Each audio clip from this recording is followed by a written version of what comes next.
Saya yakin dari mereka itu sebenarnya kalau mau jujur itu sudah mengakui bahwa nasab mereka putus. Tapi wa ma'adzalika bersamaan dengan itu mereka itu itu terus untuk menganggap orang-orang itu tidak terlalu peduli dengan kajian-kajian ilmiah. Jadi doktrin dan framing bagi mereka itu lebih diutamakan untuk membangun otoritas dan hegemoni di tengah-tengah masyarakat yang dinilai oleh mereka itu bodoh. Nah, inilah tugas kita sebagai orang-orang yang sedikit diberikan pencerahan ilmu oleh Allah Subhanahu wa taala untuk memberikan pencerahan an-nasihah, ketulusan kepada saudara-saudara kita bahwa sesungguhnya pengakuan mereka ini adalah pengakuan palsu.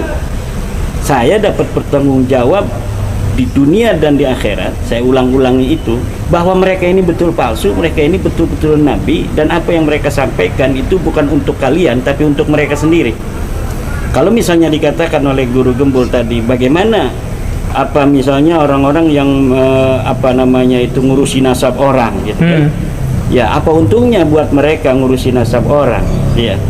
Kita balik bertanya, kenapa ente ketika itu diputuskan bahwa nasab ente terputus, nasab ente palsu, ente kepanasan kebakaran jenggot? Kalau ente tidak merasa bahwa nasab ente itu tidak penting, maka ente tidak akan marah ketika kita mengatakan nasab ente putus. Toh nasab mau nyambung mau putus itu tidak ada artinya bagi dia misalnya. Tapi tidak begitu dengan Mbak Alawi. Dia merasa penting pengakuan orang itu, bahkan dia datang ke kiai-kiai, ke ulama-ulama yang mau membantu mereka untuk mengatakan, memberikan testimoni bahwa nasab mereka ini adalah nasab yang tersambung. Untuk apa? Agar orang-orang bodoh-bodoh itu masih mempercayai mereka, karena mereka tahu bahwa orang bodoh itu kadang-kadang masih mengakui ucapan-ucapan simbolis dari seorang ulama, walaupun tanpa fakta dan tanpa data, udah husnudon saja. Iya, husnudon itu haram hukumnya untuk sesuatu yang jelas sudah selain berbeda, terbalik 180 derajat dari apa yang kita husnudon nih. Kalau sudah terbukti salah, itu haram hukumnya kita husnudon. Gak boleh kita husnudon kepada garam kalau garam ini kita sudah rasakan dia itu asin, kemudian kita husnudoni dia manis. Ini dalam narasi Guru Gembul disebut dengan kebenaran ilmiah yang indrawi gitu. Yang nggak boleh kita menghusnudoni sesuatu yang tidak logis. Ya kan, ilmiah itu dia harus logis, dia harus empiris, harus verifikatif. Kemudian juga harus pragmatis. Ada aksiologi di situ. Apakah ada ketika kita mengungkapkan kebenaran ini manfaat yang akan dirasakan oleh masyarakat? Dia jelas ada. Buktinya pendawiran di mana-mana. Setelah bab nasab ini, isu nasab, diskursus nasab ini kemudian muncul, pendawiran turun 99%. Sehingga para kabib-kabib yang biasa daur itu sekarang ada yang jual minyak wangi lagi seperti dulu dan leluhur-leluhur mereka. Kemudian orang-orang yang inferior dari keluarga kerajaan, keturunan Siliwangi, keturunan Sunan Gunung Jati, keturunan Sultan Hasanuddin, mereka yang selama ini ditekan secara spiritual, secara mental, ini sekarang tumbuh superioritasnya. Bahwa memang kami anak raja, kami adalah keturunan orang-orang besar, dan mereka yang dulunya tukang minyak kembali sekarang jual minyak lagi, bahkan ada yang sudah kembali jadi tukang parkir. Tukang parkir? Betul. Ada yang biasanya dia itu hanya menjadi pengusaha travel, sekarang buka lagi travel umroh. Kan ini halalan thayyibah. Oh iya, bagus sekali kan. Berarti diskursus nasab ini Guru Gembul ada manfaat secara aksiologis selain dari dirinya sendiri yang memang adalah sebuah kebenaran secara ontologis dan epistemologis, tapi secara aksiologis ada manfaat yang dapat dirasakan oleh masyarakat, terutama umat Islam, terutama umat Islam NU, yang di dalam salah satu ajarannya ada sebuah poin untuk mencintai keturunan Nabi, walaupun tidak ada dasar dalil dari agama yang kuat dari Al-Quran dan hadis, tidak ada. Yang ada itu adalah tentang kewajiban kita mencintai Allah, mencintai Rasul dan ahli bait. Ini ada dalilnya. 3 ini ada dalilnya. Tetapi mencintai keturunan Nabi, keturunan ahli bait tidak ada dalilnya. Walaupun tidak ada dalilnya dalam tradisi pemahaman keagamaan ahli sunnah wal jamaah ini apa namanya itu ada itemnya. Nah, dalam sedikit atau apa namanya lemahnya item adanya sebuah anjuran mencintai keturunan Nabi ini, yang walaupun ini item lemah tetapi menjadi sebuah hal yang mayoritas di tengah umat kita, maka ini kita harus selamatkan umat-umat Islam ini dari doktrin-doktrin Ba'alawi di mana mereka merasa dirinya sebagai ahli bait. Ini mereka ngomong ahli bait segala macam ini karena banyak dalil-dalil ahli tentang ahli bait di mana Nabi mengatakan bahwa siapa yang mencintaiku, cintailah ahli baitku. Iya. Ya kan? Nah, ini dipakai oleh mereka untuk diri mereka sendiri. Padahal hadis itu untuk Fatimah, untuk Ali, untuk Hasan dan Husain. Dan ini ada hadisnya.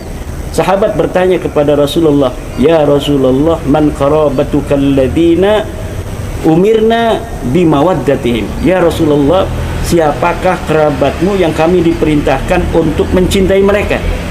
Qala Aliyun wa Fatimatu wa Hasanun wa Husain. Fatimah, Ali, Hasan dan Husain, itu saja yang wajib. Siapa orang yang membenci empat ini secara epistemologis di dalam ajaran, seperti misalnya ajaran apa Khawarij, Nawasib, yang ada yang membenci Ali, ada yang membenci Fatimah, ada yang membenci Hasan dan Husain, ini adalah orang-orang yang sama saja meninggalkan kewajiban dari madmun hadis, di mana di dalam hadis ini dikatakan wajib mencintai mereka. Dan ini sebenarnya adalah ada di dalam diskursus teologis masa lalu antara Syiah, antara Nawasib, ya antara yang sekarang Nawasib itu mungkin anak buahnya itu seperti Khawarij, Wahabi dan lain sebagainya itu. Nah, itu diskursus semacam ini kemudian yang apa namanya kita baca dari kesejarahan masa lalu itu sebenarnya di dalam setiap diskursus, walaupun ada efek-efek samping seperti adanya saling benci membenci, saling caci mencaci, tetapi keilmuan pada saat di mana diskursus itu muncul itu luar biasa. Jadi meningkatkan daya kreativitas dan produktivitas ulama pada masanya. Coba aja kita secara apa namanya itu secara fakta. Hari ini ada ulama-ulama dari Malaysia yang membantah tesis saya dengan tulisan. Saya sudah bantah. Kemudian dari Tarim, kitab, ada dari apa namanya itu Mekah, ada dari ulama-ulama apa lokal seperti nasional, Syekh dari Sukabumi, Syekh Abdullah Mukhtar, ada dari Kiai Qurtubi, ada dari Hanif Alatas, ada dari Kiai Cianjur, Kiai Deden. Itu bikin kita berbahasa Arab. Jadi apa? Jadi apa? Diskursus itu apa sebetapapun memang ada efek sampingnya secara apa sosiologis, tetapi itu nilai-nilai kemanfaatannya luar biasa. Selain luar biasa untuk mengungkapkan kebenaran ilmiah, untuk menyatakan bahwa Ba'alawi ini memang bukan cucu Nabi. Dari 4 minimal itu, pertama nasab, kemudian sejarah, tes DNA, akhlak aja itu tidak matching untuk dikatakan sebagai cucu Nabi. Iya. Itu menurut saya ya. Oke. Baik, Guru Gembul. Nanti kita garis bawahi yang bagian itu. Tapi balik lagi ke Ustadz Kiai Alawi. Tadi Kiai Imad menyampaikan bahwa bukan hanya Ba'alawi saja, tetapi ada banyak klan-klan yang mengaku berasal dari keturunan Nabi. Menurut ilmu Rijalul Hadis, sampai sejauh mana keotentikan dari, kan kalau misalkan yang Ba'alawi tadi langsung dinyatakan selesai, itu tidak ada buktinya, tidak kelihatan biografinya, tidak ada karyanya, tidak ada. Nah, klan-klan yang lain itu bagaimana? Klaim-klaim yang lain yang kita selidiki, kita teliti, seperti nakobah asraf yang di internasional di luar negeri ya, Pak Gembul. Semenjak mereka berdiri, mereka sudah punya manuskrip. Aneh nggak sekarang? Sekelas Robert Alawiyah baru kelabakan sekarang, baru cari manuskrip. Kenapa? Nah gitu. Oh iya, karena memang nggak punya naskah aslinya. Satu. Tapi yang lain, nakobah yang lain itu ada manuskripnya. Ada. Nah, kalau dalam ilmu Rijalul Hadis itu harusnya, karena kan nakobah itu kan sebuah lembaga yang mensahkan sekarang sebuah nasab. Kalau sekarang perorangan kan katanya ada nakib. Kalau dalam ilmu Rijalul Hadis, Kalau dengan syarat tabung estafet, ya kan dari zaman ke zaman, anggap aja nih abad 3 sampai abad 9 gitu ya, saling mengesahkan. Jadi biar ini betul loh jalurnya. Ada yang mengesahkan, harusnya ada kalimat misalnya hadasana Nakib Ibrahim, hadasana Nakib Sulaiman, hadasana Nakib Ahmad, Kola hadasana Nakib Ubaidillah misalnya. Jadi ini ada nakib yang mengesahkan dari satu zaman ke zaman yang lain. Pensahan, isbat namanya itu. Pertanyaannya, Balawi punya nggak isbat kayak begitu? Nggak ada. Kenapa nggak ada? Kenapa nggak ada? Kenapa tuh tidak ada? Ya, sesuai dengan bukunya katanya Sukhroh, koma istifadoh, dan disahkan oleh ulama-ulama di zamannya. Zaman siapa? Mana isbatnya? Jadi klan-klan yang mengaku sebagai keturunan Nabi, yang mengaku sebagai Habib dalam tanda kutip, itu yang lain ada manuskripnya kecuali Ba'alawi ini justru. Iya, dan manuskrip yang lain itu nggak pakai gelar Habib, pakainya Sayyid atau Syarif. Waktu kemarin saya podcast waktu di Manem Ali 3 hari kemarin, beliau mau buka kitab Torah abad 3. Jadi untuk keturunan sekarang Bani Ismail bin Ibrahim alaihissalam itu dikatakan Sayyidus Syarif, hanya 2, Sayyid dan Syarif untuk keturunan dari Nabi Ismail alaihissalam, bukan dari Ishak. Ismail semua Sayyid Syarif semua. Nah, salah satu pengklaiman mereka Habib itu dari dulu sudah ada. Nah, ini salah satu dalilnya. Saya bacakan sedikit nih. Wa qala Razin bin Ubaid kuntu indabna Abbas radhiyallahu anhu fa'ti Ali Zainal Abidin bin Al-Husain faqala Ibnu Abbas marhaban bil Habib ibni Habib. Orang sepintas, oh ini ada. Oh, sekarang kita bedah sedikit ini hadisnya. Telah berkata sekarang Razin bin Ubaid ketika beliau sekarang berada di samping Ibnu Abbas radhiyallahu anhu, beliau mendatangi Ali Zainal Abidin bin Al-Husain.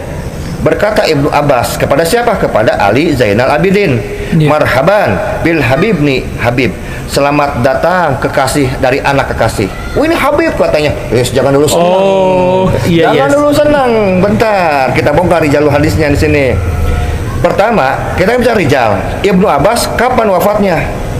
953. Nggak ketemu sama Ali Zainal Abidin. Kapan lahirnya? 958. Ibnu Abbas meninggal dunia, Zainal Abidin baru lahir, baru jadi orok, jadi bayi. Lalu ada riwayat yang Ibnu Abbas berkata, apakah sekarang mungkin Ibnu Abbas keluar sekarang dari makamnya terus ngomong sama anak kecil sama orok, marhaban bil Habib nih Habib. Nah, ini kan dari jalurnya saya sudah bohong di jalurnya. Isinya juga sudah dusta lagi. Nah, dan ini salah satu dalil yang banyak dipakai oleh para mukibin. Ini katanya gelar Habib. Iya, tulisannya, tapi riwayatnya bohong, 100% bohong. Ini katanya dalam At-Tabaqat Al-Kubra Ibnu Sa'ad. Ya nggak ada urusan mau dalam kitab apa, kalau palsu aja udah selesai. Iya, jadi penegasan di sini adalah bahwa kita tuh tidak mengingkari adanya keturunan Nabi. Kita tuh mengingkari bahwa Ba'alawi itu keturunan Nabi, begitu ya? Iya, tepat ya. Iya. Jadi kan ada tudingan bahwa kenapa Kiai Imad dan teman-temannya itu tidak percaya sama keturunan Nabi? Kan nanti Imam Mahdi juga dari keturunan Nabi. Itu berarti tidak relevan tuduhan itu ya? Relevan. Karena kita tetap percaya bahwa Nabi itu ada dan berketurunan sampai sekarang. Hanya saja bahwa yang Ba'alawi itu harus kita koreksi atau harus kita kritik. Dikoreksi. Oh, bukan lagi. Memang harus diputuskan oleh negara bahwa dia bukan turun Nabi. Aduh, iya, oke. Diputuskan kenapa? Karena sudah terverifikasi kajian nasab dan sejarah itu dengan tes DNA mereka yang tidak menunjukkan mereka orang Arab acan. Jangankan mereka sebagai keturunan Nabi Muhammad SAW, jalur laki-laki, sedangkan mereka pun tidak terverifikasi sebagai orang Arab. Bagaimana orang yang mengaku turun Nabi yang seorang Arab itu adalah seorang ya itu bagaimana seorang yang terverifikasi bukan sebagai orang Arab mengaku sebagai turun Nabi. Ini mustahil. Tapi Kiai, ini masuk ke wilayah yang sensitif secara pribadi. Sekarang itu masalah polemik itu pada akhirnya di kalangan masyarakat tidak selesai. Nah, tapi untuk pribadi kiainya sendiri sekarang didepak dari kepengurusan NU. Betul tidak itu teh? Ya, artinya begini, bukan didepak ya.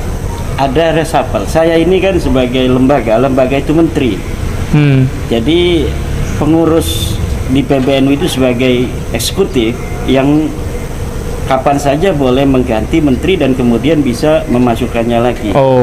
Dan saya husnudzon bahwa pimpinan kita di PBNU mempunyai grand strategi untuk mencapai visi-visi strategis yang harus dicapai dalam jangka yang pendek, dengan salah satunya adalah meresapel saya itu. Jadi ada grand strategi yang ingin dicapai oleh PBNU terkait dengan penguatan organisasi, baik yang berkaitan langsung dengan Balawi atau yang tidak berkaitan langsung, yang dimana di situ dibutuhkan saya tidak berada di lembaga terlebih dahulu. Jadi itu biasa-biasa saja. Oh biasa. Jadi itu kan punten ya. Itu dirayakan Pak Ustadz, Pak Kiai, dirayakan di mana-mana. Kiai Imaduddin dipecat, lebok. Ya, mereka tidak tahu kalau 99% pengurus PBNU itu tidak percaya nasabah Balawi. Oh serius? Serius. Itu bisa diverifikasi. Silahkan nanti ya. 99% petinggi-petinggi pengurus Nahdlatul Ulama itu sudah tidak lagi percaya pada kalau tidak Balawi. Percaya silahkan disurvei. Silahkan. Nah ini tantangan nih. Yang kredibel. Lembaga survei biasa untuk presiden-presiden. Coba survei seluruh Indonesia para petinggi-petinggi NU di setiap tingkatan, apakah mereka percaya nasabah Balawi? Berapa persen yang percaya dan berapa persen yang tidak percaya? Kenapa? Karena saya ke bawah. Siapa yang mengundang-undang saya itu untuk memberikan ceramah-ceramah? Itu pengurus-pengurus NU. Tapi itu kemarin Haul Solo penuh, Pak. Itu penuh oleh mobilisasi. Mobilisasi. Bus-bus banyak itu di berbagai macam titik lokasi untuk diarahkan datang ke Solo Raya itu. Oh, ya berarti pada bagian ini Kiai Imad mengatakan bahwa orang-orang Nahdlatul Ulama secara umum sudah sadar dan tidak lagi percaya pada klaim Habib dari Ba'alawi itu. Ya, karena saya orang NU, saya ada di bawah, saya mempunyai relasi dengan berbagai macam tingkatan di pengurusan NU, bahkan sampai PBNU. Kebanyakan mereka tidak percaya nasabah Balawi. Jadi ini di dalam tanda kutip ya, di reshuffle itu bukan dipecat, disingkirkan, dijauhkan dari umat, bukan. Tapi sebenarnya adalah kita masih SMS-an dengan sekjen. Oh gitu. Nah begitu Baraya ya kurang lebihnya. Ini waktunya kayaknya hampir sejam, dan punten Baraya ini teh tadi teh ada pesawat lewat, ada kita teh kegerimisan tadi teh. Tapi dah gimana lagi, dah podcast saya mah kayak gini atuh gimana. Tapi ini ada beberapa hal yang harus disampaikan di akhir nih menjelang tutup obrolan ini. Kita ngobrol dulu sama Kiai Alawi ini. Kiai, kalau umat pada akhirnya percaya pada Ba'alawi dan atau tidak percaya pada Ba'alawi, apa konsekuensinya terhadap kaum muslimin secara umum? Coba kalimat yang lebih khusus lagi, percaya sama Ba'alawi sebagai apa dulu? Nah ya, sebagai keturunan Nabi ya. Gitu. Iya benar-benar. Untuk umat yang percaya sekarang bahwa Ba'alawi sebagai keturunan Nabi, sebetulnya nggak ada keuntungan untuk Ba'alawinya, tapi kerugian untuk umatnya. Satu. Justru yang lebih diuntungkan adalah orang-orang sekarang yang tidak percaya terhadap mereka, terhadap Ba'alawi sebagai zuriyah Nabi melalui hasil riset, hasil penelitian. Islam itu kan agama yang ilmiah, agama yang menuntut riset. Mana buktinya? Contoh, dalam Al-Quran Allah menyatakan, A'udzubillahi minasyaitonirrajim, ya ayyuhallazina amanu in ja'akum fasiqun binnabain fatabayyanu. Cek dan recheck. Padahal sesungguhnya bukan check and recheck. Kalimat yang lebih dalam itu fatabayyanu itu apa? Riset. Oh, fatabayyanu itu riset. Penelitian. Pakai wawu dan alif mulazamah, jadi riset terus-terusan kata Allah. Penelitian terus-terusan. Kalau nggak tanpa riset, kamu akan membodohi sebuah kaum, sebuah komunitas, dikarenakan kebodohanmu. Jadi orang yang nggak mau riset orang bodoh kalau Al-Quran sebetulnya. Yang tidak mau riset bodoh. Siapa saya nunjuk ini tim itu. Ya. Nah inilah yang menarik, bahwa dari depan Kiai Imad mengatakan bahwa mereka kan bukan orang Arab acan kan begitu. Iya memang betul. Bahkan waktu kemarin dengan Profesor Manahem Ali saya katakan, Prof, saya bilang sebelum podcast, ini sepertinya ada pembalikan tentang penisbatan antara kata Arab aribah dengan Arab musta'ribah. Saya bilang selama ini kan orang Yaman menganggap diri mereka Arab aribah, Arab murni. Enggak, saya bilang kok bisa Kiai katanya enggak begitu. Iyalah, riset saya menunjukkan sebaliknya. Karena Arab aribah itu kan asalnya dari Nabi Ibrahim. Dalam kitab-kitab tua, Nabi Ibrahim kan disebutkan sebagai keturunan sekarang Muzarrab, Muzaribe, Musta'rib, Ya'rub. Apa kalimat akhirnya? Arab kuno. Makanya wajar turun sekarang ke anaknya Nabi Ishak dan Nabi Ismail adalah orang Arab. Jadi Bani Ibrahim itu adalah orang Arab kuno asli. Dan terbukti sekarang dengan ilmu biologi modern, dengan DNA, haplogrupnya J1 untuk orang Arab. Betul. Orang Yaman yang mengaku sekarang Arab aribah ternyata Arab musta'ribah, Arab yang diarabkan. Mana buktinya? Haplogrupnya G. Betul enggak? Jadi sudah lama ada pembalikan julukan seperti itu. Jadi orang Arab ya tetap aja dengan J1-nya. Dan ini sudah bukan puluhan tahun, ini sudah 100 tahun lebih ini penjulukan Arab aribah dengan Arab musta'ribah. Buktinya tes DNA tetap J1 orang Arab itu. Dan tidak semua sekarang yang J1 berhak mengklaim sebagai zuriat kanjeng Nabi Muhammad. Berhak, apalagi yang haplogrupnya kejauhan. Sip. Nah, ini terakhir dari Kiai Imad, barusan terakhir dari Kiai Alawi. Kiai Imad, apakah berarti tujuan Kiai Imad dalam tanda kutip ya, itu sudah tercapai, di mana sebagian besar masyarakat tidak lagi percaya pada Ba'alawi, dan bahkan di kalangan NU sebagai satu-satunya ormas besar di Indonesia yang masih mengakui Ba'alawi itu pun terpecah dan bagian terbesarnya sudah tidak lagi percaya. Nah, ini tuh berarti tujuannya selesai atau ada tujuan berikutnya? Kalaupun itu dianggap sebagai sebuah tujuan gitu. Sebenarnya sudah dengan masyarakat sekarang sudah mengetahui, terutama warga NU, bahwa Ba'alawi bukan turun Nabi, sudah selesai. Tapi karena ada masih upaya-upaya yang playing victim dan juga upaya-upaya framing falasi yang dibangun oleh orang-orang yang masih berusaha untuk membuat masyarakat bingung dengan kesimpulan yang ilmiah, kemudian dibentuklah atau diciptakan manuskrip-manuskrip palsu. Ya, saya kira diskursus ini akan makin menarik, akan makin terus menjadi tetap masih masuk ke dalam, masih jadi polemik gitu ya. Masih jadi polemik yang viral gitu. Kemudian akan lebih bisa untuk mengangkat hal-hal yang masih sekarang ini tersembunyi dari berbagai macam penyimpangan Ba'alawi, termasuk beberapa ajaran-ajaran yang sekarang mulai terverifikasi. Banyak para santri-santri Nahdiyin yang bukan hanya masalah nasab, tapi mengenai kitab-kitab yang selama ini mereka baca, seperti Bughyatul Mustarsyidin yang biasa dibaca oleh para santri-santri. Sekarang santri-santri itu di YouTube sudah saya lihat banyak yang mempermasalahkan kitab Bughyatul Mustarsyidin, sebuah kitab karya Ba'alawi di abad ke-13 Hijriah, abad ke-14 atau 13-14 Hijriah, Abdurrahman Al-Mashhur, di mana dulunya kitab kumpulan fatwa ini adalah salah satu kitab mu'tabarah di kalangan para ulama pesantren ketika ada menghadapi masalah dalam Basul Masail. Kitab ini menjadi sebuah salah satu rujukan. Tetapi kemarin saya lihat di YouTube itu banyak santri-santri kita yang muda-muda itu mempermasalahkan kitab Bughyatul Mustarsyidin karena ternyata selain di situ membahas tentang berbagai macam masalah fatwa-fatwa keagamaan, itu ada doktrin-doktrin yang didapat diselipkan di belakang kitab itu. Jadi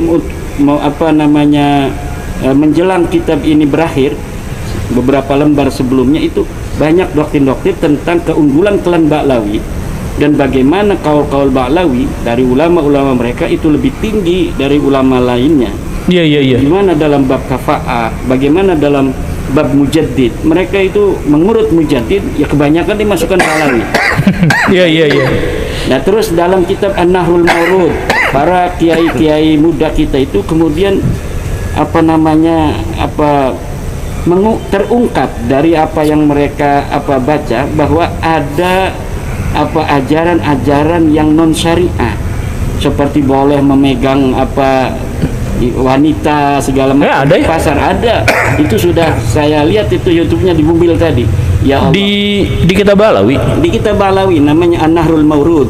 Kemudian di dalam kitab-kitab yang lain seperti Asma al-Masra'ur Rawi, kitab Al-Ghurar, kemudian kitab Al-Burqatul Musyiqqah, bagaimana itu halusinasi, imajinasi masuk dalam kitab-kitab itu.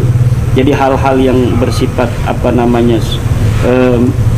mistis itu masuk dalam situ yang tidak bisa terverifikasi secara data ilmiah.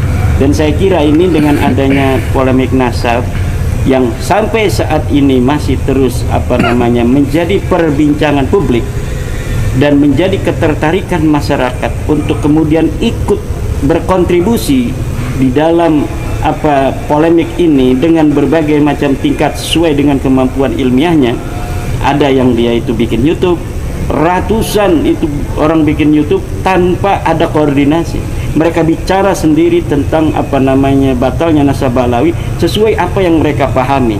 Ada yang hanya mengambil dari pidato saya, pidatonya Kiai Alwi, kemudian disebarkan. Dan ini jumlahnya ratusan, dan ini tidak ada sebuah organisasi khusus yang menjadi dirijen untuk semua itu.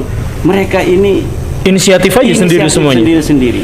Kemudian indikasi yang keduanya dari apa yang telah saya ungkapkan, bahwa masyarakat ini mayoritas sudah mengerti dan memahami, bahkan menghakimi sendiri bahwa Balawi bukan cucu Nabi berdasarkan pengalaman-pengalaman negatif dari sisi bisnis, dari sisi pergaulan mereka dengan Balawi. Banyak testimoni, coba kita lihat di YouTube bagaimana tentang hubungan mereka dalam bisnis misalnya hubungan mereka dalam bisnis dengan Balawi maksudnya, kemudian dengan perempuan misalnya, banyak testimoni dari perempuan-perempuan dan lain sebagainya. Ini semua di rangkaian ini kemudian dijadikan sebuah tasbih yang diputar oleh masyarakat untuk dijadikan dalil bahwa memang mereka ini benar-benar bukan sebagai keturunan baginda Nabi besar Muhammad SAW. Dan Nabi Muhammad SAW saya kira akan berbahagia karena selama ini orang-orang yang mengatribusikan dirinya sebagai keturunannya dengan palsu ini sudah terbuka. Siti Khadijah juga akan tersenyum. Banyak secara ilmiah yang memberikan sebuah testimoni spiritual kepada saya bagaimana mereka bertemu dengan Ibunda Khadijah, bagaimana mereka bertemu dengan Sayyidina Muhammad SAW, bagaimana mereka bertemu dengan kasih-kasih Allah, kemudian menyatakan hal yang sama, tidak dapat diverifikasi tetapi bisa untuk dijadi landasan bagi mereka sendiri untuk kemudian mengatakan dan memberikan sebuah pemantapan kepada keluarga mereka bahwa betul Mbak Lawi ini bukan sebagai turunan dari baginda Nabi besar Muhammad SAW. Ya. Ya, tapi pada bagian akhir yang bapak-bapak sampaikan tadi itu memang kalau keresahan saya secara pribadi itu sih. Jadi ada dari klan Ba'alawi itu yang banyak menceritakan tentang keutamaan-keutamaan dirinya sendiri. Ada yang bisa terbang, di absen satu-satu, ada yang bisa bertemu dengan Nabi setiap hari dan dijadikan konsultasi untuk pengobatan Nabi. Ya, banyak cerita-cerita yang semacam itu. Ya, tapi Baraya tentu saja kalau misalkan Baraya mau berdiskursus, mau berdialektika, silahkan lanjutkan saja, tapi jangan ada kebencian. Tanpa kebencian kita sepenuhnya punya itikad yang baik, punya itikad yang tulus. Mau yang pro, mau yang kontra pun sebaiknya memang didasarkan pada kecintaan kepada agama, kecintaan kepada kebenaran. Nanti insya Allah dalam waktu dekat saya tuh udah janjian juga, saya juga pengen bitoh terkait dengan hal ini. Dan sejujurnya Baraya harus digarisbawahi ya, bahwa penerimaan Ba'alawi misalkan Robitoh Alawiyah terhadap saya juga baik-baik saja, terhadap Kiai Imad juga baik-baik saja, dan kita memang diskusinya adalah diskusi ilmiah. Jadi nggak usah pakai sentimen-sentimenan. Kalau misalkan mau pakai sentimen, itu justru yang akan menghancurkan. Siapa yang menggunakan sentimen biasanya juga tidak akan diterima secara panjang lebar oleh masyarakat. Jadi dalam satu hal kita tetap menjaga kerukunan, persahabatan, kebaikan dan sebagainya. Tetapi di sisi lain bahwa kita tetap harus menghidupkan diskursus ilmiah. Gitu kurang lebih ya. Sebuah pengumuman kecil Kiai bahwa Mertua saya 2 hari yang lalu meninggal dunia. Innalillahi wa inna ilaihi raji'un. Dan beliau itu suka ikut ziarah-ziarah rombongan bersama Mbak Alawi, bersama Habib-Habib itu. Dan saya di sini adalah orang yang mengkritiknya, tapi tidak jadi masalah. Saya juga misalkan dianggap sebagai orang yang bagaimana sahabat dekat saya, sahabat terdekat saya sampai sekarang itu adalah seorang yang disebut sebagai Wahabi. Tapi kita tetap berteman dan bertukar pikiran. Dan sekarang saya juga bertemu dengan pakar-pakar terkemuka yang kemarin-kemarin bikin polemik di Indonesia dan cukup meramaikan media sosial selama beberapa tahun ini. Jadi kita sambut, nggak usah dah. Tadi saya sudah menyambut. Ini ada Kiai Imaduddin Usman Al-Bantani sebagai tokoh yang pertama kalinya memicu polemik nasab ini, dan di sebelahnya ada Kiai Alawi, seorang pakar Rijalul Hadis yang sekarang juga akan kita bahas untuk melihat bagaimana perspektif beliau terkait dengan nasab. Kita berbincang sama siapa dulu nih? Sama Kiai Imad nih. Kiai Imad, apa kabar? Baik ya? Baik, Pak Guru. Alhamdulillah. Saya mulai dari hal yang sangat sederhana. Kiai, tolong jelaskan apa alasan Kiai bikin polemik ini, mengangkatnya ke muka publik. Ya, mungkin yang dimaksud oleh Guru Kumpul adalah polemik nasab Alwi yang nasab Alawi beri kesimpulan bahwa nasab Alwi adalah nasabun batilun mardudun maudu'un qati'un. Nasab yang itu terputus sejarahnya dan nasabnya dari Rasulullah Muhammad SAW. Dia adalah nasab yang tertolak, mardud. Dia juga nasab yang maudhu', palsu, juga nasab yang sama sekali tidak bisa diverifikasi berdasarkan ilmu sejarah, ilmu nasab, juga tes DNA. Nah, kenapa itu bisa saya mengarah motivasi apa gitu yang membuat saya kemudian meneliti nasab Alwi ini? Karena memang nasab Alwi ini adalah nasab yang mereka mengaku keturunan dari Rasulullah. Kalaulah mereka hanya mengaku sebagai keturunan dari Sangkuriang misalnya, atau keturunan dari Kabayan si Barakokok, atau dari keturunan Nyi Iteng gitu, itu mungkin kita tidak ada motivasi untuk lebih jauh mengetahui apakah pengakuan mereka itu kepada Kabayan benar atau tidak. Tetapi yang mereka akui adalah sebuah nasab mulia yang yata'allaqu bil mu'minin wal muslimin, yang berkaitan dengan orang-orang Islam secara umum, yaitu nasab daripada Rasulullah SAW. Mereka mengaku sebagai keturunan daripada baginda Nabi besar Muhammad SAW.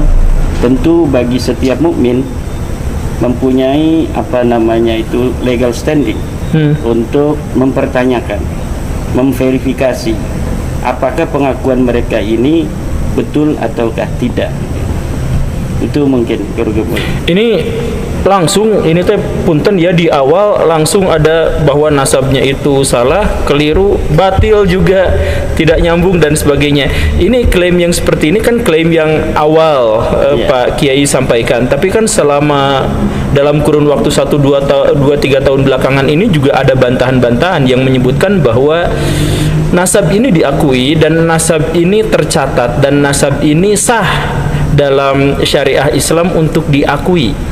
Ya, orang yang membantah kemudian bicara sendiri tanpa mau untuk dipertemukan dalam meja ilmiah, dalam meja perdebatan, di dalam meja diskusi. Data-data yang mereka dapatkan ini apakah memenuhi prinsip-prinsip ilmiah ataukah tidak, itu tidak bisa disebut mereka sudah membantah. Dan dari berbagai macam bantahan-bantahan kita ataupun melalui audio, visual dan sebagainya, itu saya sudah melihat bahwa apa yang telah mereka jawab, mereka bantah, terutama dari Rabita Alawiyah atau dari Habib-Habib, itu tidak bisa untuk menjawab daripada tesis saya. Karena mahalun niza, titik diskusi kita atau titik gugatan itu adalah tidak adanya sumber dan fakta ilmiah yang bisa mereka bawa untuk memvalidkan, mensahihkan daripada nasab mereka, di mana saya menggugat bahwa nasab mereka tidak mempunyai sumber data dari pengakuan sosok tokoh yang akui, yaitu Ahmad bin Isa. Mereka mengakui Ahmad bin Isa sebagai leluhur mereka. Ahmad bin Isa ini wafat tahun 345 Hijriah. Nah, apakah di tahun-tahun itu mereka ini mempunyai data-data yang sezaman atau data yang paling mendekati dari apa yang bisa mereka temukan untuk mengatakan bahwa memang Ahmad bin Isa ini mempunyai anak bernama Ubaidillah. Nama Ubaidillah inilah Pak Guru Gembul yang mereka jadikan sebuah ketersambungan nasab mereka dengan Ahmad bin Isa. Ahmad bin Isa ini telah terverifikasi di dalam kitab-kitab nasab abad ke-5, Tahdhibul Ansab, Al-Majdi, Muntaqilatul Talibiyah, Syajarah Mubarakah, sampai abad ke-9 bahwa memang Ahmad bin Isa ini adalah sosok yang ada nyata, terkonfirmasi ada secara ilmu nasab. Kemudian dia juga telah terkonfirmasi hanya mempunyai 3 anak, yaitu Muhammad, Ali, dan Husain. Ini ada di dalam kitab Syajarah Mubarakah karya daripada Imam Al-Fakhrur Razi, yang ditulis kitab ini sesuai dengan manuskrip yang ada, yaitu 597 Hijriah. Nah, kemudian kitab yang setelahnya, yaitu abad ke-8, ke-9, dari kitab-kitab nasab itu tidak ada yang memverifikasi keluarga Habib ini Al-Atas, Asigab bin Sihab bin Yahya sebagai turun Nabi. Tidak ada sama sekali yang mencatat itu. Mereka mulai mengaku di abad 9 itu. Sementara di abad 9 itu sudah ada kitab nasab yang ditulis oleh ulama nasab, yaitu kitab Umdatul Talib Al-Kubra, Umdatul Talib Al-Musta, Umdatul Talib Al-Sughra. Tetapi tidak ada yang mencatat ketersambungan mereka pada Rasulullah. Lebih dari itu, tidak ada yang mencatat sama sekali nama-nama dari keluarga mereka yang hidup pada saat itu. Jadi bantahan itu, guru-guru, saya kira hanya sebuah usaha untuk mengatakan kepada para mukibinnya bahwa mereka mempunyai jawaban, walaupun jawaban itu tidak bisa masuk dalam standar atau prinsip-prinsip ilmiah. Prinsip ilmiah dan standar kebenaran ilmiah itu tidak bisa. Seperti kemarin mereka telah membuat sebuah buku dengan judul Keabsahan Nasab Betawi, 540 halaman. Di dalamnya itu hanya pengulangan apa yang telah mereka sampaikan. Adapun bukti-bukti yang mereka itu kemudian letakkan di dalam kitab itu, ketika saya verifikasi dan teliti, bukti-bukti dan fakta-fakta itu tidak memenuhi prinsip ilmiah. Prinsip ilmiah itu harus memenuhi standar bahwa fakta dan data yang mereka berikan itu, satu harus dari eksperimen, dari kajian pustaka atau dari observasi. Tetapi ini sama sekali tidak ada. Jadi kitab mereka yang mereka katakan bahwa Ahmad bin Isa itu sudah ada pada abad bukan Ahmad bin Isa, Ubaid, dikatakan sebagai anak Ahmad bin Isa itu ada pada abad ke-5, ke-6, ke-7. Itu ternyata manuskrip palsu. Jadi manuskrip yang ditulis pada tahun 1960 oleh Salim bin Jindan yang diatribusikan dengan sanad yang sampai kepada tahun 345 Hijriah ini. Dalam ilmu filologi ini tidak bisa sebuah manuskrip yang ditulis tahun 1969 hanya karena dia menyebut orang yang ada di abad keempat, kemudian ini bisa dikatakan sebagai sebuah dalil untuk orang yang ada di abad keempat. Karena setiap sebuah manuskrip itu hanya menjadi dalil dan dasar bagi orang-orang yang ada pada masa itu. Jadi hari ini kita mengatakan tentang Sangkuriang, maka dalil yang kita tulis hari ini, kitab yang kita tulis hari ini tidak bisa untuk memverifikasi betulkah Sangkuriang itu ada. Betul. Karena siapapun bisa menulis apapun dengan titi mangsa kapanpun, sesuai dengan apa yang dia inginkan, bahkan sampai Nabi Adam. Apakah ketika kita menulis bahwa Nabi Adam itu ada misalnya pada tahun sekian sebelum Masehi, kemudian sebuah kitab ini bisa diatribusikan sebagai dalil daripada bukti sejaman dari Nabi Adam? Kan tidak demikian. Dan falasi-falasi demikian ini dibangun oleh mereka di dalam buku yang terakhirnya ini, Dan saya sudah membuat sebuah bantahan untuk itu dan ada proses cetak. Oh, proses cetak. Ya, gitu. Nanti ditunggu ya Bare ya. Jadi bahwa nasab alwi adalah nasabun batilun mardudun maudu'un muti'un. Nasab yang itu terputus sejarahnya dan nasabnya dari Rasulullah Muhammad SAW. Dia adalah nasab yang tertolak, mardud. Dia juga nasab yang maudhu', palsu. Juga nasab yang sama sekali tidak bisa diverifikasi berdasarkan ilmu sejarah, ilmu nasab, juga tes DNA. Nah, kenapa itu bisa saya mengarah motivasi apa gitu yang membuat saya kemudian meneliti nasab balwi ini? Karena memang nasab balwi ini adalah nasab yang mereka mengaku keturunan dari Rasulullah. Kalaulah mereka hanya mengaku sebagai keturunan dari Sangkuriang misalnya, atau keturunan dari Kabayan si Barakoko, atau dari keturunan Nyi Iteng gitu, itu mungkin kita tidak ada motivasi untuk lebih jauh mengetahui apakah pengakuan mereka itu kepada Kabayan benar atau tidak. Tetapi yang mereka akui adalah sebuah nasab mulia yang yata'allaqu bil mu'minin wal muslimin, yang berkaitan dengan orang-orang Islam secara umum, yaitu nasab daripada Rasulullah SAW. Mereka mengaku sebagai keturunan daripada baginda Nabi besar Muhammad SAW. Tentu bagi setiap mukmin mempunyai legal standing untuk mempertanyakan, memverifikasi apakah pengakuan mereka ini betul ataukah tidak.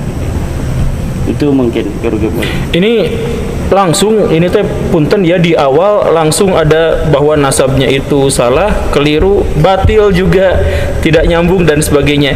Ini klaim yang seperti ini kan klaim yang awal Pak Kiai sampaikan, tapi kan selama dalam kurun waktu 1-2-3 tahun belakangan ini juga ada bantahan-bantahan yang menyebutkan bahwa nasab ini diakui dan nasab ini tercatat dan nasab ini sah dalam syariah Islam untuk diakui.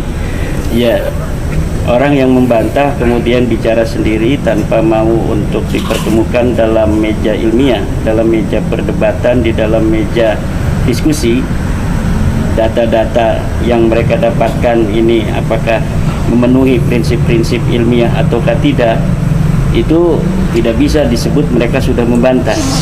Dan dari berbagai macam bantahan-bantahan kitab ataupun melalui audio, visual dan sebagainya, itu saya sudah melihat bahwa apa yang telah mereka jawab, mereka bantah, terutama dari Rabita Alawiyah atau dari Habib-Habib, itu tidak bisa untuk menjawab daripada tesis saya, karena mahalun niza, titik diskusi kita atau titik gugatan itu adalah tidak adanya sumber dan fakta ilmiah yang bisa mereka bawa untuk memvalidkan, mensahihkan daripada nasab mereka, di mana saya menggugat bahwa nasab mereka tidak mempunyai sumber data dari pengakuan sosok tokoh yang diakui, yaitu Ahmad bin Isa. Mereka mengakui Ahmad bin Isa sebagai luhur mereka. Ahmad bin Isa ini wafat tahun 345 Hijriah. Nah, apakah di tahun-tahun itu mereka ini mempunyai data-data yang sezaman atau data yang paling mendekati dari apa yang bisa mereka temukan untuk mengatakan bahwa memang Ahmad bin Isa ini mempunyai anak bernama Ubaidillah. Nama Ubaidillah inilah Pak Guru Gembul yang mereka jadikan sebuah ketersambungan nasab mereka dengan Ahmad bin Isa. Ahmad bin Isa ini telah terverifikasi di dalam kitab-kitab nasab abad ke-5, Tahdhibul Ansab, Al-Majdi, Muntaqilatul Talibiyah, Sajarah Mubarakah, sampai abad ke-9, bahwa memang Ahmad bin Isa ini adalah sosok yang ada nyata, terkonfirmasi ada secara ilmu nasab. Kemudian dia juga telah terkonfirmasi hanya mempunyai 3 anak, yaitu Muhammad, Ali, dan Husain. Ini ada di dalam kitab Sajarah Mubarakah karya daripada Imam Al-Fakhrur Razi, yang ditulis kitab ini sesuai dengan manuskrip yang ada, yaitu 597 Hijriah.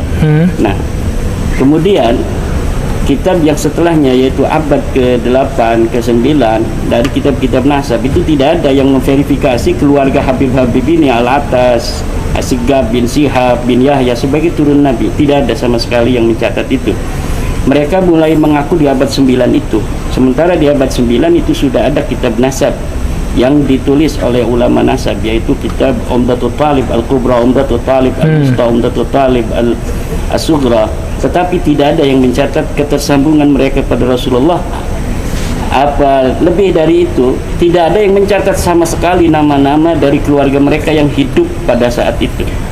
Jadi bantahan itu guru-guru saya kira hanya sebuah usaha untuk mengatakan kepada para mukibinnya bahwa mereka mempunyai jawaban, walaupun jawaban itu tidak bisa masuk dalam standar atau prinsip-prinsip ilmiah.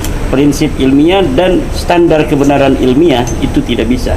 Seperti kemarin mereka telah membuat sebuah buku dengan judul Keabsahan Nasab Balawi, 540 halaman. Di dalamnya itu hanya pengulangan apa yang telah mereka sampaikan. Adapun bukti-bukti yang mereka itu kemudian letakkan di dalam kitab itu, ketika saya verifikasi dan teliti, bukti-bukti dan fakta-fakta itu tidak memenuhi prinsip ilmiah.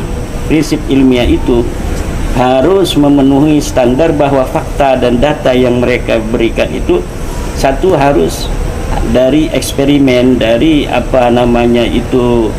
kajian pustaka atau dari observasi. Tetapi ini sama sekali tidak ada. Jadi kitab mereka yang mereka katakan bahwa Ahmad bin Isa itu sudah ada pada abad bukan Ahmad bin Isa, Ubaid, dikatakan sebagai anak Ahmad bin Isa itu ada pada abad ke-5, ke-6, ke-7. Itu ternyata manuskrip palsu. Jadi manuskrip yang ditulis pada tahun 1960 oleh Salim bin Jindan yang diatribusikan dengan sanad yang sampai kepada tahun 345 Hijriah ini. Dalam ilmu filologi ini tidak bisa sebuah manuskrip yang ditulis tahun 1969 hanya karena dia menyebut orang yang ada di abad keempat, kemudian ini bisa dikatakan sebagai sebuah dalil untuk orang yang ada di abad keempat. Karena setiap sebuah manuskrip itu hanya menjadi dalil dan dasar bagi orang-orang yang ada pada masa itu. Jadi hari ini kita mengatakan tentang Sangkuriang, maka dalil yang kita tulis hari ini, kitab yang kita tulis hari ini tidak bisa untuk memverifikasi betulkah Sangkuriang itu ada. Betul. Karena siapapun bisa menulis apapun dengan titi mangsa kapanpun, sesuai dengan apa yang dia inginkan, bahkan sampai Nabi Adam. Apakah ketika kita menulis bahwa Nabi Adam itu ada misalnya pada tahun sekian sebelum Masehi, kemudian sebuah kitab ini bisa diatribusikan sebagai dalil daripada bukti sejaman dari Nabi Adam? Kan tidak demikian. Dan falasi-falasi demikian ini dibangun oleh mereka di dalam buku yang terakhirnya ini, dan saya sudah membuat sebuah bantahan untuk itu, dan ada proses cetak. Proses cetak. Ya, gitu. Nanti ditunggu ya Bare ya. Jadi nanti punya buku yang Keabsahan Nasab Alawi dan satu lagi bantahannya, biar kita sama-sama bisa memilih lah. Tapi berarti pendapatnya tetap sama ya, dari awal sampai akhir merasa bahwa tesis ini belum terbantahkan sampai sejauh ini, sampai sebatas ini. Bagi saya bukan hanya tesis ini belum terbantahkan, mustahil terbantahkan. Wah. Kenapa mustahil terbantahkan? Karena algoritma yang saya hipotesa dari abad 9 itu, memang nasab ini nasabun maudhu'un, nasab palsu sangat yang lemah, sengaja diciptakan, dipabrikasi pada saat itu, kemudian nama-nama itu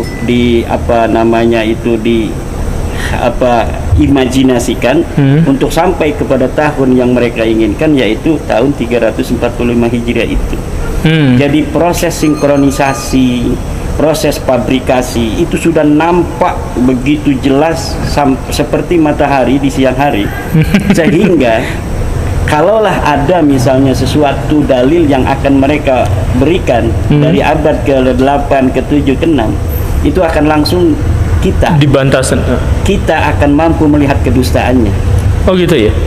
Coba kita bertanya sama tokoh yang satu lagi, yang punya latar berbeda dalam memahami nasab. Jadi Baraya sekali lagi ini masih berbicara dalam konteks polemik nasab. Dan sekarang ini ada satu lagi, tapi beliau itu dari pakar hadis. Jadi bukan ilmu nasab tapi ilmu hadis. Bagaimana Pak Alawi? Pak Alawi ada komentar awal untuk menjelaskan polemik nasab ini dalam konteks ilmu hadis, rijal hadis?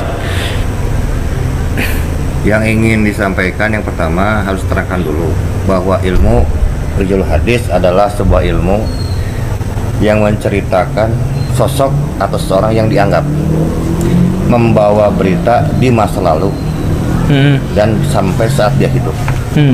Jadi yang disorot adalah rijalnya, langsung orangnya, ya, orang penuturnya gitu ya. Iya, penuturnya. Jadi dalam kaidah kan dikatakan bahwa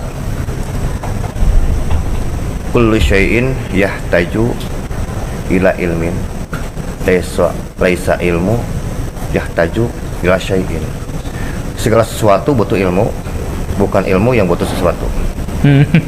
Wa kullu ilmin yahtaju ila rawi laisa rawiyu yahtaju ila ilmin. Segala ilmu butuh perawi, bukan perawi yang butuh ilmu. Karena bagaimana mungkin perawi bisa menyampaikan sesuatu kalau ilmunya tidak ada. Oke. Ini jadi kaidah yang sangat logis.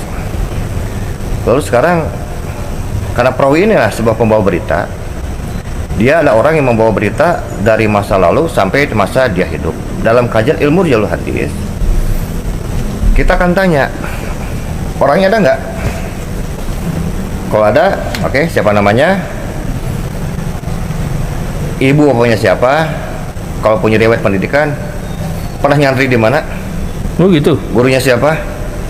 Guru Qurannya siapa? Guru hadisnya siapa? Guru sastranya siapa? Guru fikihnya siapa? Terus kajiannya kalau di pesantren apa? Kemudian sekarang nama gurunya siapa? Itu kajian ilmu di jalur hadis. Itu nggak terlalu ketat, Pak? Memang sangat ketat. Memang sangat ketat. Untuk menjaga apa ya? Menjaga sebuah jalur ini agar betul-betul mendekati keakuratan. Jadi ilmu rijalul hadis hanya akan menerima seseorang itu ada atau tidak kalau biografinya jelas ada, termasuk juga pangkat keilmuannya, begitu? Betul. Oh. Apalagi kalau bicara keilmuan, seperti tadi sudah diterangkan oleh Kiai Maduddin bahwa yang namanya Ahmad Al-Muhajir itu kan diglorifikasi sebagai seorang ulama, muhaddis, seorang mustahid. Kan nggak mungkin sekarang mustahid kalau nggak nyantri dulu Pak Guru. Iya. Iya, mau tiba-tiba jadi mustahid kan mustahil. Oleh karena itu kita tanya, waktu dulu sekarang ngajiin sama siapa? Ada nggak datanya? Nggak ada. Beliau tinggal di Basra. Kemudian beliau katanya sebagai lahir dari orang bangsawan.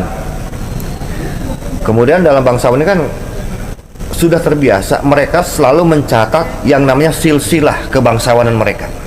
Betul. Dan kebiasaan betul. Jadi sangat mustahil apabila sekarang dikatakan sebagai seorang bangsawan keluarga ini tidak punya sekarang silsilah yang hidup pada zamannya. Kan ini hidupnya abad 3 atau abad 4, di mana waktu itu ya sangat-sangat berkembang ilmu pengetahuan di kota Baghdad, Basra, Kufah dalam dinasti Abbasiyah. Kemudian beliau juga dari kecil katanya kan gitu, mengajinya kan banyak benar nih, berbagai disiplin ilmu pengetahuan, tafsir Quran, ilmu hadis, fikih, ilmu sastra, balaghah, macam-macam. Yang menarik dari kitab-kitab sekarang yang hidup abad 3 dan 4, misalnya dari mulai kitab tafsir atau At-Tabari, kemudian Tarikh At-Tabari, kemudian kitab Sahih Ibnu Huzaimah, kemudian dalam kitab Ibnu Mandah, Al-Iman Ibnu Mandah, kemudian dalam kitab sekarang As-Sahih As-Saghir, Al-Kabir, kemudian As-Sunnah Ad-Darqutni. Saya panjangkan hampir 300 tahun dari prediksi seorang tokoh, seorang historis, seorang ulama yang menurut Balawi ini pernah hadir, ternyata namanya tidak pernah tercatat sebagai ulama satupun. Jadi saya pertegas nih. Jadi Bapak menyebut bahwa leluhurnya Ba'alawi yang bernama siapa tadi? Ahmad Al-Muhajir ya, itu ternyata yang diklaim sebagai seorang ulama besar yang seharusnya memiliki catatan tertulis, seharusnya memiliki biografi dan diakui oleh orang-orang, ternyata selama 300 tahun tidak pernah ada riwayatnya. Iya, nyantri aja nggak pernah. Enggak, tapi orangnya ada. Tidak ada. Oh, orangnya juga tidak ada, tidak diketahui. Kalau orangnya ada harus ada datanya. Kan kita bicara ilmu jalur hadis. Ada nggak orang? Oh iya. Jadi keberadaan seseorang itu harus dicatat sebagai buktinya dulu ada atau tidak, baru kita akui orangnya ada atau tidak, begitu ya? Iya. Nah ini buktinya sama sekali tidak ada. Tidak ada. Sama sekali tidak ada. Nihil yang namanya jadi kepangkatan yang disematkan pada Ahmad Al-Muhajir itu memang betul-betul tidak ada. Jangankan mustahid, santri aja nggak tahu kok. Nyantri di mana, gurunya siapa, nggak ada. Ini klaim ini tuh betulan Pak, bahwa Ahmad Al-Muhajir tidak pernah tercatat berguru pada siapa. Betul. Dan murid-muridnya siapa? Iya. Tidak pernah. Tidak pernah. Tapi catatan internal dari Ba'alawi itu ada mungkin Pak? Ya katanya, mereka katanya bahwa Ahmad Al-Muhajir pernah buat musnad, kumpulan-kumpulan, berarti kumpulan-kumpulan perawi.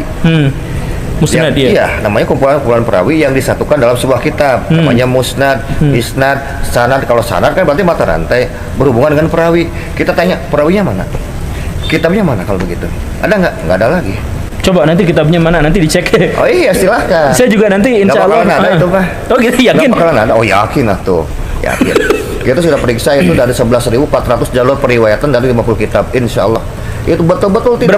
Berapa? Punten. 11.400 jalur periwayatan dari 50 kitab.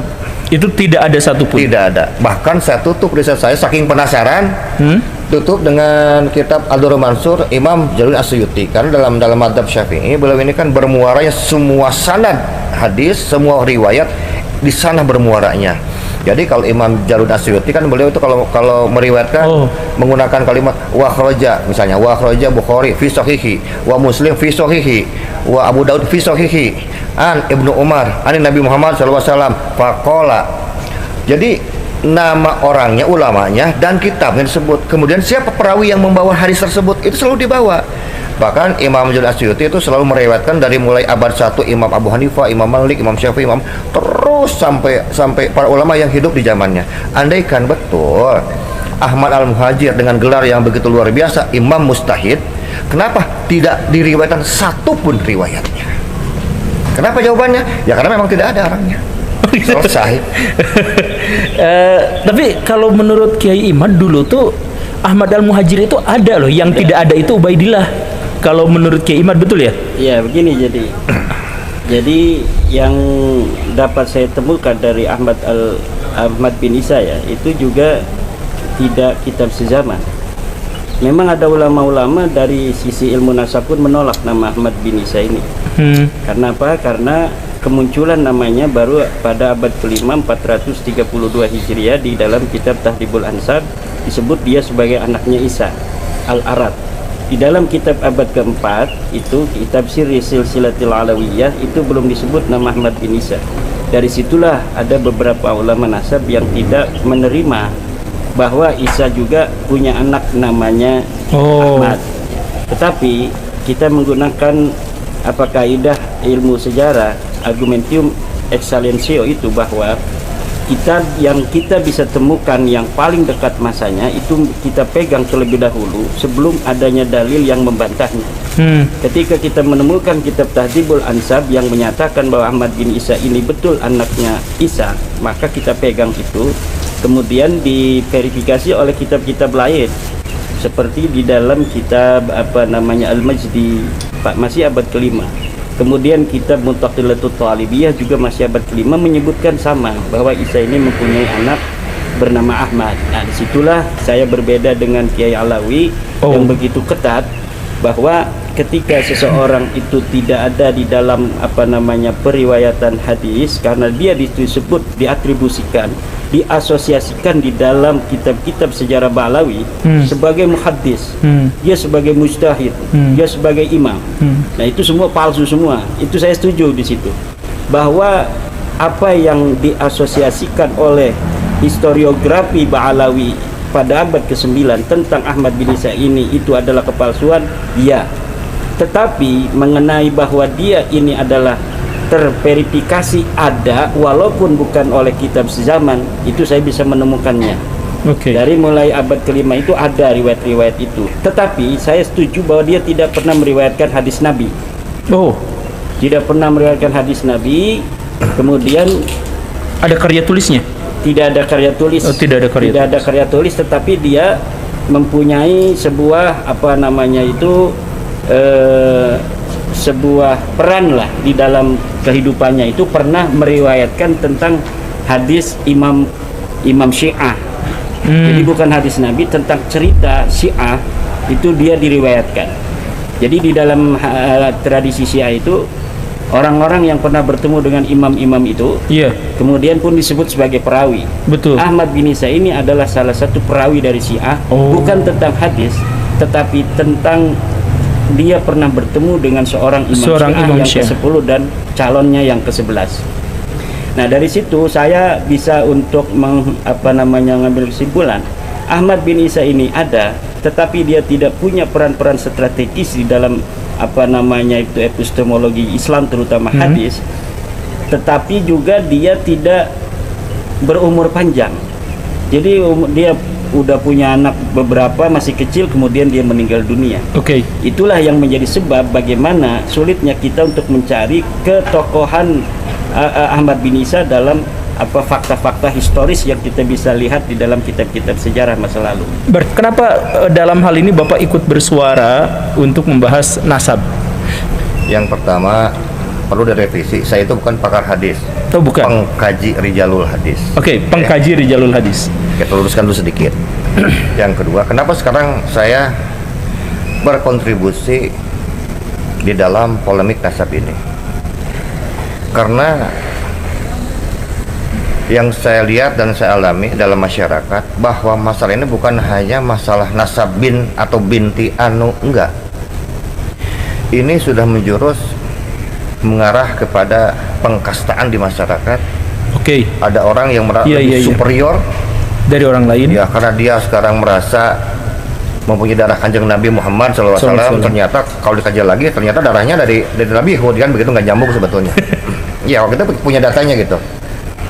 Jadi Nabi Muhammad kan sebenarnya tidak pernah mengajarkan pengkastaan. Bahwa semua sama saja, iya, wala ahmaro wala ahmar. Tidak juga sekarang orang yang kulitnya merah, yang tidak hitam, wala ahmaro wala ahmar, semua kan tidak ada perbedaan. Sudah berbicara masalah ras itu bukan ajaran Islam sebetulnya. Oleh karena itu, ketika saudara saya membuat tesis, itu kan sebetulnya saya diperintah sama guru, coba katanya diperiksa dulu, betul nggak? Setelah saya cek, ternyata ini percis bilang yang saya pelajari di pondok pesantren dulu, hanya saya dalam bidang rijul hadis. Tadi kan Kimat bilang ini mustahil, bisa dibantah. Betul, saya pernah bilang sama beliau waktu di rumahnya bahwa tesis yang dibuat itu sudah menggunakan 4 standar, seperti seolah-olah standar 4 hadis Sahih Bukhari, Sahih Muslim, Ibnu Huzaimah, Ibnu Hibban, disimpan dalam satu tesis. Jadi kalau orang mau bantah, dia harus menggunakan metode standar sahih yang sama.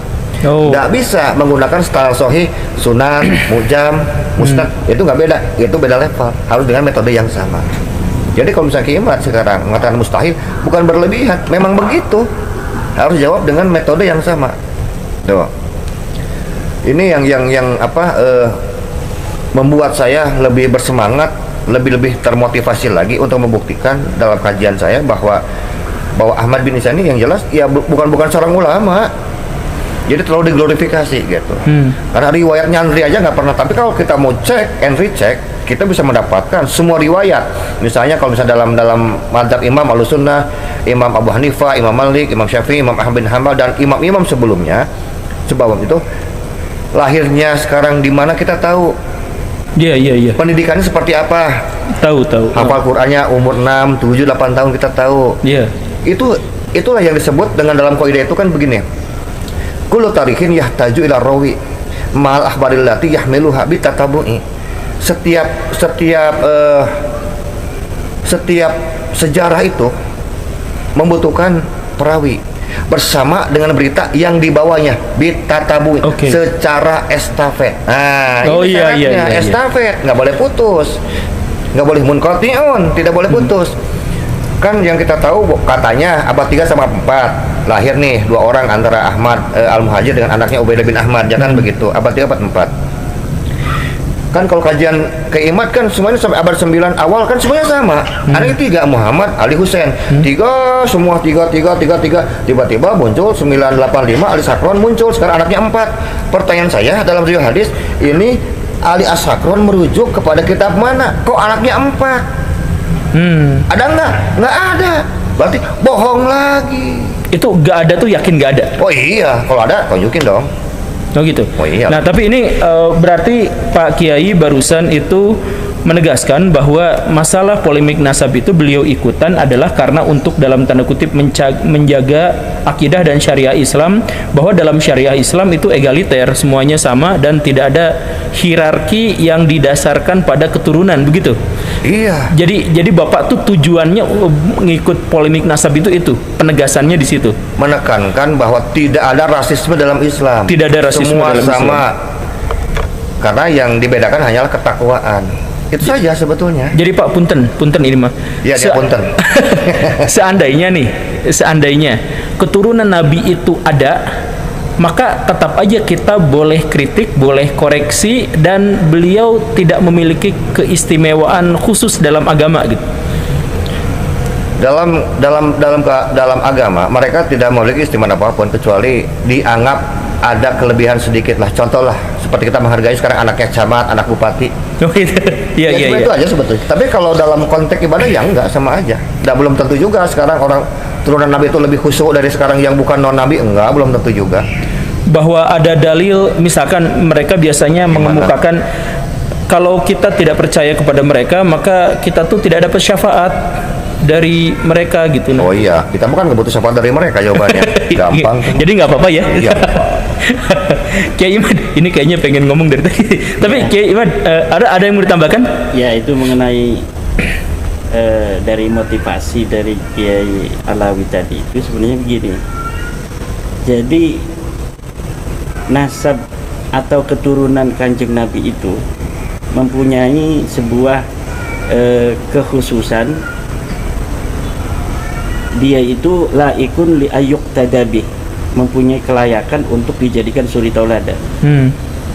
Dan dari berbagai macam jalur keturunan Kanjeng Nabi Muhammad SAW, itu hanya klan Ba'lawi ini dari yang mengaku sebagai turunan Nabi yang memiliki kelainan. Oh, kelainan satu, kalau misalnya dia itu diakui sebagai turunan Nabi oleh orang-orang itu, dia memiliki kecenderungan untuk mendominasi, menghegemoni, dan menciptakan otoritas khusus bagi mereka. Kemudian ajaran-ajaran yang berbeda dengan para keturunan Nabi yang asli, yaitu seperti ingin dihormati lebih dari orang lain. Dan ini tidak ditemukan di dalam sejarah tentang keturunan Nabi di masa lalu yang lain. Dari jalur lain tidak ada seperti itu. Ini sebentar, butuh penegasan bahwa keturunan atau orang yang mengklaim sebagai keturunan Nabi itu bukan hanya dari Ba'alawi, tapi dari banyak klan, banyak. Tapi hanya dari klan Ba'alawi ini saja yang mendoktrinkan untuk mengistimewakan silsilah mereka. Betul. Yang lain tuh banyak sebenarnya. Banyak dari berbagai macam jalur, bahkan Ba'alawi ini hanya satu klan kecil, walaupun banyak dia, tetapi memiliki ajaran-ajaran yang lain dari keturunan Nabi yang asli, seperti ingin dihormati lebih dari orang lain, bersama dengan telah nyatanya keterputusan nasab mereka itu.